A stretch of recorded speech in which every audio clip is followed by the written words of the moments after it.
Alright guys, I'm here at my Ariens 1028 snowblower. This thing's an older snowblower. It's actually super old, but I love this machine. The thing's awesome. It's been really good to me. Alright, well, today I just want to go over a few things with you guys on maybe how to avoid some costly repairs to your snowblower.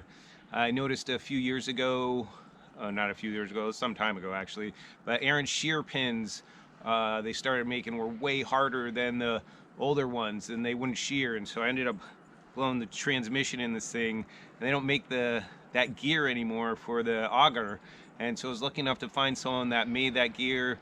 I replaced that gear, and then ever since then I use these guys as my shear pins. They're just drywall anchors. These guys are super inexpensive. There's 50 of these in this package, and they're 3/16 by 3 inches.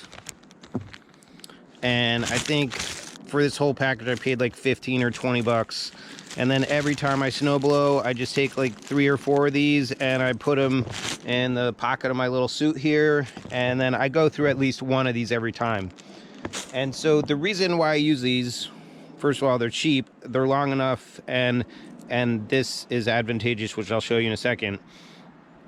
But they're threaded all the way up, so this gives a great spot for it to shear. Instead of it, if it wasn't threaded, it'd be way stronger. And so I like that it's threaded, so it breaks really easy, and I want it to break easy. I don't mind taking the extra few minutes every time I snowblower to replace 1 or 2 of these. And so let's show you how to replace these real quick.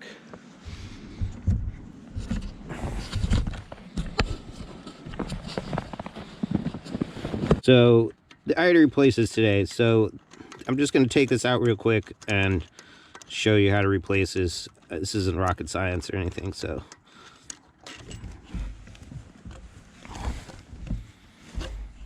So you can already see that, like, that's a little stressed out. That thing's already, like, had some pressure put on it. So when this breaks, like, usually this is all bogged up with snow, so you just got to get in there and clean it out. And then here, we'll just put a new one in since we're here. And so I wish this hole was in a better spot, but so usually you got to line those holes up. So usually I just lean this in the hole, and then I'll spin this thing around, and then there you go. And usually sometimes there'll be an old piece in there, and I'll just push that out. And so, you know, the way this is positioned now. Oh, one thing you have to be careful of. See, there's this little spring right here, and sometimes that gets in the way. So you got to just push that aside or go from the other direction. So let's see how we can do this with one hand.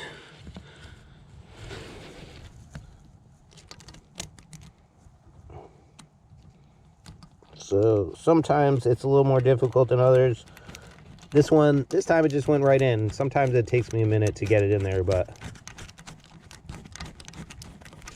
it's perfect. And so the nice thing about this, having this guy on here, is this knocks up against this, so this can't vibrate, you know, loose this way. I mean, the nut, the little bolt can still turn and vibrate loose, but honestly, that's never happened. It always, you know, breaks before that happens.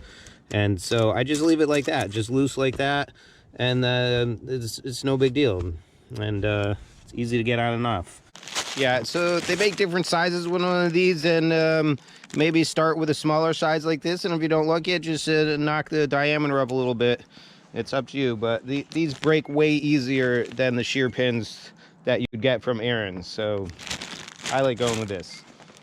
And the only other real upgrade, that quote unquote upgrade, is I replaced this bulb with an LED bulb because it uses a lot less electricity.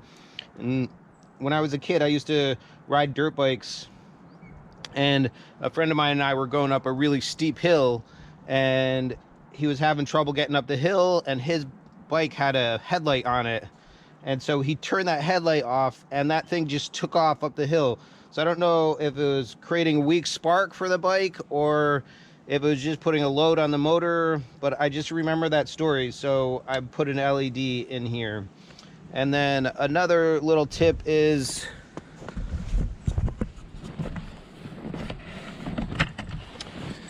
like you can see in here, there's mice stuff. Mice like getting inside of this case right here. And years ago I had a starting problem with this, and so this has got an electric start in that you plug an extension cord into, which is awesome. I like that better than a battery. Then you never have to mess with any batteries. But you have to be, you know, that's like, you have to be around your house, obviously. So anyways, so when the mice had eaten this little cord right here, a little down by the coil, and so while you're cranking it, so this is full throttle and this turns it off. And so while I was cranking it, I would turn this off and then pop this up here, and then it would start right up. I mean, I had to replace that piece eventually, but sometimes, like if it's been sitting for a while, yeah, I just do that and that does a trick, and then the thing runs fine after that. I don't know why it does it, just lets the coil build up a little more juice inside it or what, but that's one thing. And so here's a little control panel on here.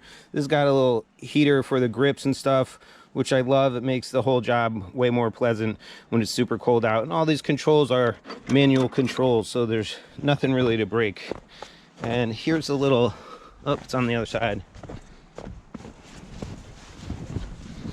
Here's a little tag on this machine. This is a 924116 Ariens. I mean, if you can find one that's working in good shape, this is an awesome machine. So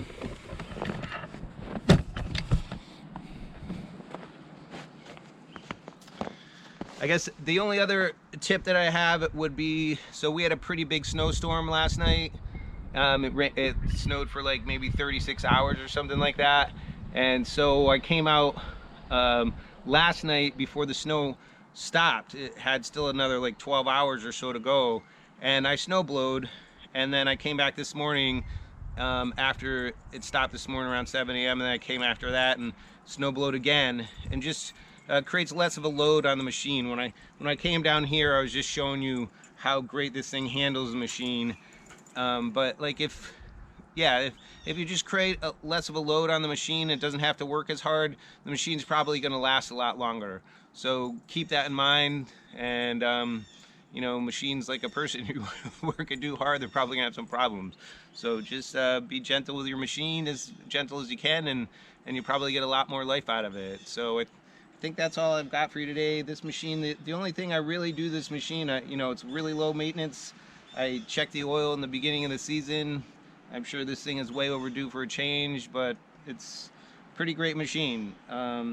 You know, besides the mice to get in that little box right there and eat the coil wire. So hope this was helpful to some of you guys, and thanks for watching.